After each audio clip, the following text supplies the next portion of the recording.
Hello guys, welcome back to our channel. ఈరోజు నేను vegetables pesticides కొడుతున్నారు కదా, అవన్నీ క్లీన్ అయిపోయేట్టుగా 90% పోతాయి.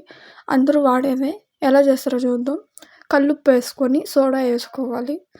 నెక్స్ట్ దాన్ని కొంచెం డిజాల్వ్ అయ్యేదాకా తిప్పుకోవాలి.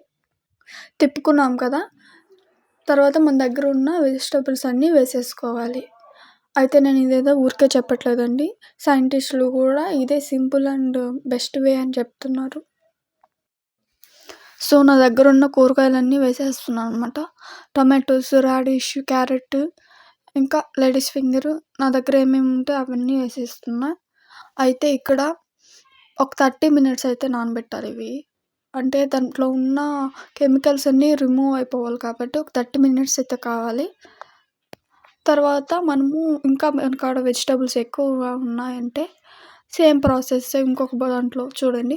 ఇంకొక దాంట్లో వేసేసుకొని మన దగ్గర ఉన్న వెజిటబుల్స్ అనేటివి మళ్ళీ దాంట్లో షిఫ్ట్ చేసేసుకోవాలి. నేను ఇక్కడ పచ్చిమిర్చి వేస్తున్నా. తొడాలు తీసేసుకుంటే ఎక్కువ రోజులు నిల్వ ఉంటాయి అన్నమాట.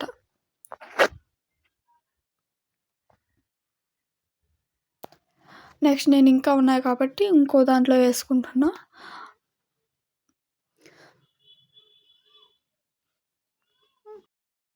అయితే మనము క్యాబేజీ అలాంటి వెజిటబుల్స్ ఉంటాయి కదా, కాలీఫ్లవర్ అలాంటివి వేసేటప్పుడు ఒక లేయర్ అనేది తీసేయాలి. అప్పుడే కొంచెం క్లీన్ అవుతాయి బాగా. నెక్స్ట్ మనం కరివేపాకు, కొత్తిమీర కూడా చేసుకుంటున్నా. కరివేపాకు అంతా దూసేసుకొని పక్కన వేసుకుంటున్నా. కొత్తిమీర కూడా సేమే దూసేసి పక్కన వేసేసుకుంటున్నా. అయితే ఇవి వేసుకున్న తర్వాత కూడా ఒకసారి వాష్ చేసుకొని నార్మల్ వాటర్తోనే, ఏమి సోడా అవన్నీ వేయాల్సిన అవసరం లేదు. నార్మల్ వాటర్తోనే వాష్ చేసేసుకొని కొద్దిసేపు ఆరబెట్టామంటే ఫ్యాన్ కింద ఆరిపోతాయి. నెక్స్ట్ ఫ్రిడ్జ్లో పెట్టుకోవడమే.